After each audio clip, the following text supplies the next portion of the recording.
Rocky soil. So when I thought about the rocky soil, this is the image from Van Gogh that appealed to me for this week. Because what you see is like the lone cypress, right? In Monterey. There is a hill full of rocks, and there's a tree all on its own by itself on top of the rocks. He takes that painting and that drawing and makes it into this work of art. Van Gogh made this drawing on the hill of Mount Major near Arles, France. His fascination with the landscape around the hill inspired a series of pen drawings which form a high point. He accepted that the fierce mistral wind and the many mosquitoes as the price he had to pay. He wrote, "If a view makes one forget those little vexations, there must be something in it," he said to his brother Theo. "I have a study of an old mill painted in broken tones, like the oak on the rock, that study which you said you had framed with the sower." So he takes this image of the rocks and paints the oak tree on it. And so, like I said, it reminds me of, in Monterey, they have the lone cypress on a hill, which I find odd because when I got to the lone cypress, because there was a lone cypress all by itself in some other spot on, I think it's 9 Mile Road. This one is surrounded by trees. They're just not right next to it, right? The lone cypress is up on the hill, the rock by itself.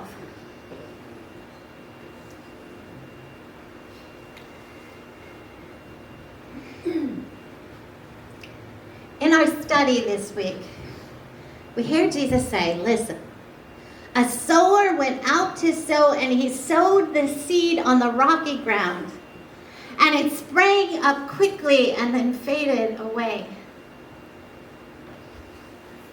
The Gospel of Mark has a question for you. Which will you choose, fear or faith?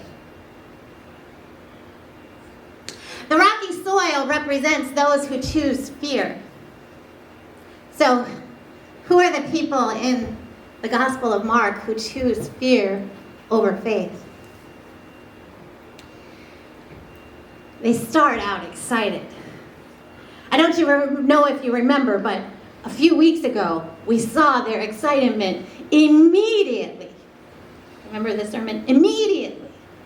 They jumped out of their boats and followed Jesus. Immediately. They were so excited by what he offered, what he had to share, the story he had to tell, that immediately they jumped in with everything they had. And then 3 stories later, Jesus is spending the night at the house of Peter's mother-in-law. And Peter's mother-in-law is sick, and Jesus lifts up his mother-in-law, Peter's mother-in-law, and heals her.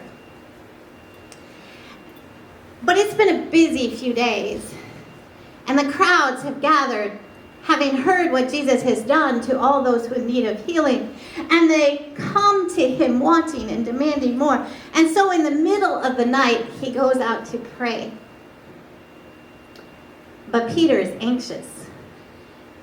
Peter sees the crowds clamoring for need. He sees the people in his own village wanting more from Jesus. And he finds him in those first light of dawn and tells him to come back because there are people who need you. And Jesus says to him, "That's not what I'm here for." And he walks on to the next village where another group of people are in need of healing. And so the question for us is, which will we choose, fear or faith? And how do you know that this is the question that the people of the rocky ground struggle with? So I want you to think about it this way. In the Gospel of Mark, when Jesus renames Peter the Rock, It's like you're in a melodrama, and you know when they hold up the card and you're supposed to go boo, right? When Mark uses the name The Rock, it's like you're holding up that card that says boo, because Peter is now the symbol of the rocky ground. This isn't the Gospel of Matthew where it cleans it up and makes it pretty and says this is a spiritual thing and Jesus is building my church on you. This is Mark, and it's a melodrama. And you are supposed to, every time you hear that new name of Peter, have questions. You're supposed to wonder about his faith. Wonder about whether he's going to make it the distance. So how do we know this is a question for Peter, fear or faith? The next stories are about the disciples. And in those stories, sometimes amazing things happen. Like Jesus sends the disciples out to continue the mission, to heal, to preach, to go to the other villages, and they return and share their amazing stories with Jesus. But then there's this story right after the parable of the sower, right after the teaching, where they all get into a boat. They get into a boat, and Jesus is exhausted. I mean, wouldn't you be exhausted if everywhere you went, a crowd of people showed up wanting something from you? If everywhere you went, you couldn't help but be moved by compassion and wanting to help, and so you gave and you gave and you gave, and so he's exhausted and falls asleep in the boat. And a storm comes up, scaring the disciples who say, "Aren't you afraid we're perishing?" And Jesus asks them to have some faith. But they're afraid. Jesus stills the storm, but they are afraid. And so just to make sure you get this message about fear and faith, the next chapter is also about fear and faith, chapter 5. And it's the story of Jairus, his daughter, and the woman who has been ill for years. And in this story, Jairus comes up to Jesus, a religious man, a powerful man, and asks Jesus to come and save his daughter. And so Jesus sets off to save Jairus' daughter, and on the way, while he's on the way to help this little girl, while he's on the way, a woman, and we're let in on her inner dialogue, she's like, if I just touch him, I know I will be better. If I just reach out and grab a hold of his cloak, I will be made well. This is a woman who has been ill for years. A woman who has been bleeding, it says, for years. And she believes that those stories about Jesus bringing people to health and wholeness are true. And so she reaches out, grabs the hem of his cloak, and it says Jesus felt the power leave him.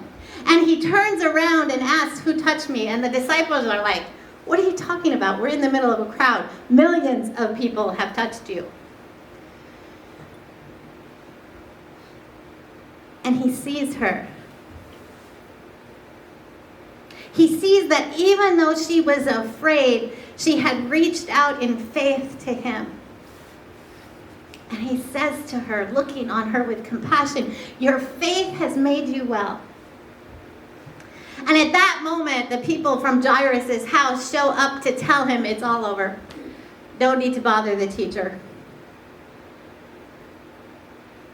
They bring this sense of fear to Jairus,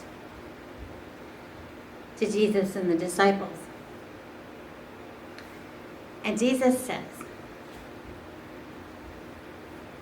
"Don't fear, believe." And so they go to Jairus' house, and Jesus again picks up the little girl, bringing her back to wholeness. So the question for the disciples is a question of fear and faith. Will they believe what they see in front of them, or will they be stuck in fear? So the next stories have a little bit to do with fishing and a little bit to do with eating and how Jesus can feed crowds of people. And what does it mean to eat the right things and to say the right things? And after Jesus has clearly fed thousands upon thousands of people with very little food, he gets in a boat with the disciples. As the Pharisees have come up to him and said, "Show us a sign of how powerful you are. Show us that you are the Messiah." And he just shakes his head, right? What can you do at that moment when you have literally just fed thousands of people? And the disciples and him get in the boat. And he says, "Beware of the yeast of the Pharisees." And the disciples are like arguing among themselves because they only have one loaf of bread. One loaf of bread. And they're like, how are we going to have enough to eat? There's 13 of us, maybe 14 if there's a boat captain. How are we going to have enough to eat? Literally just fed 5,000 people. And Jesus shakes his head at his disciples. After they get to the other side and they're walking through the countryside, Jesus asks them, "Who do people say I am?" And they say, the disciples, "The Messiah, Elijah, come again." And he asked them in particular, "Who do you say that I am?" And Peter says, "You are the Christ. You are the Messiah. You are the anointed one." Because he'd been watching, he'd been listening, he had been learning. He had seen by his observations who Christ was, the anointed one of God. And so he proclaims it. And then Jesus says, what does it mean to be a Messiah? He says, to be me a Messiah is to be a suffering servant. To be a Messiah means that the religious folk are going to get angry. They are going to arrest me and put me on trial and execute the Messiah. But that won't be the end of the story. In 3 days after that, I will rise again. Now, Peter, having heard this, is a little upset. And so he takes Jesus aside and rebukes him. Now, here's the thing. That's the word that Jesus, that applies in the story, is used whenever Jesus is confronting evil. When he confronted the storm, he rebuked it. When he confronted a person in church who was full of evil, he rebuked it. Peter rebukes Jesus. And Jesus says, "Get behind me, Satan." Which do you choose, fear or faith? In the story of Peter, that question of fear and faith comes up again and again and again.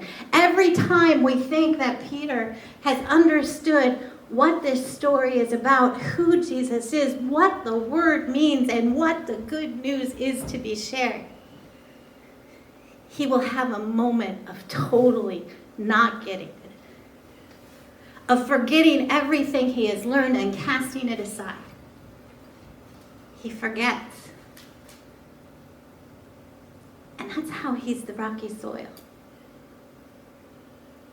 It's people whose faith has sometimes sprung up in such a magical, wonderful, immediately beautiful way. But they get lost along the way. They let fear take control of their lives. And so how does the story of Peter end in the Gospel of Mark?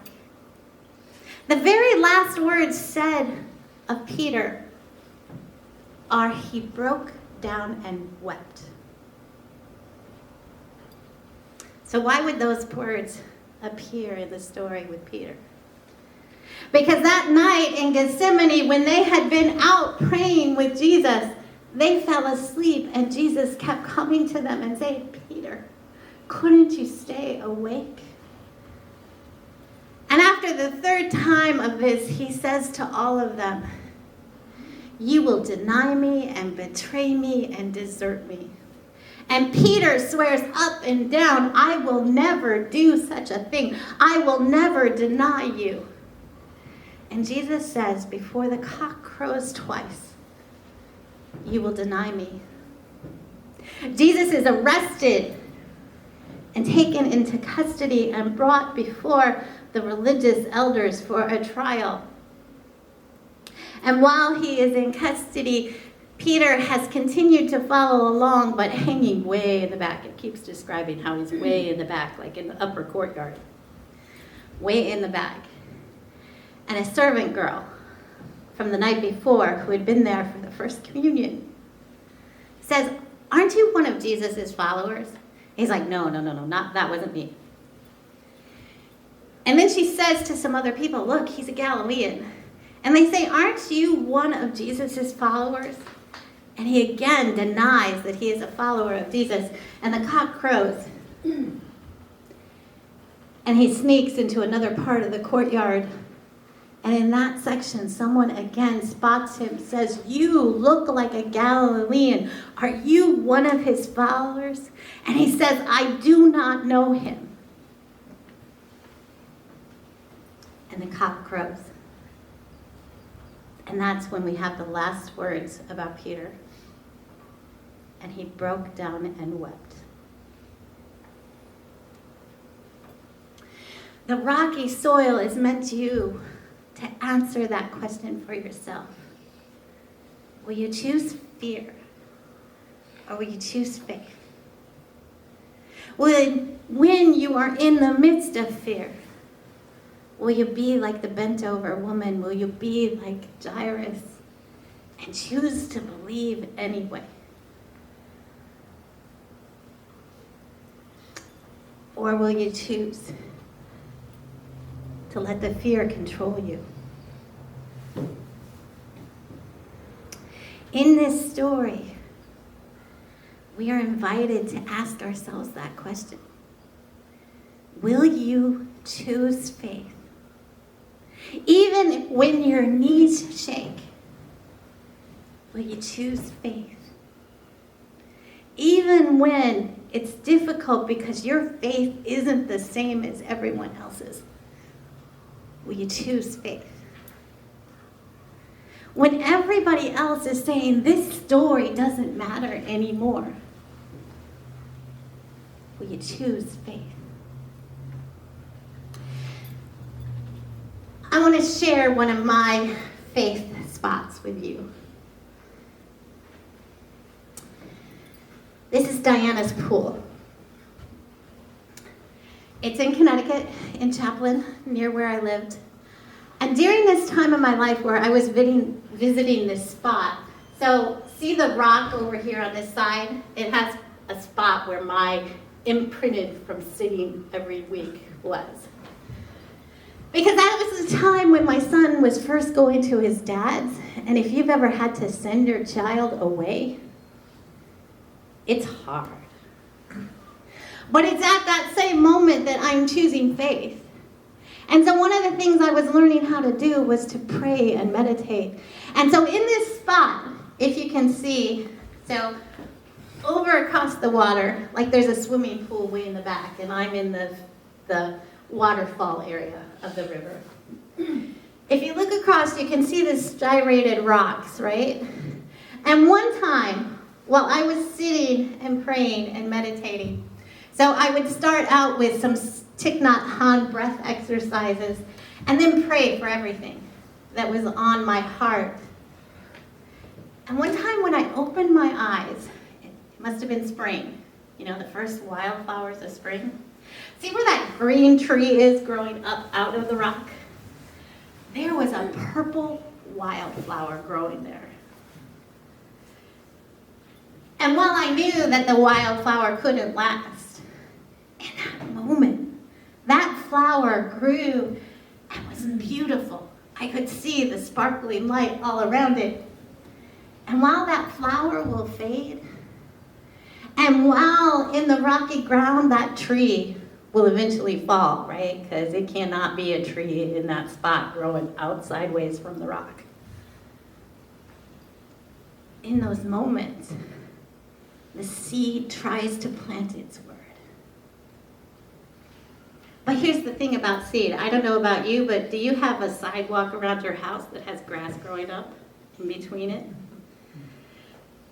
That the green will always come back to take over. It will be able eventually to break that concrete apart if you let it. And that's what Jesus is saying to us. Look, sometimes you are going to be the rocky ground. Faith and fear will have fear winning. But sometimes, even when the rocks are really strong, faith can break it apart. That purple flower can grow, that tree can come out of the rocky ground. Amen.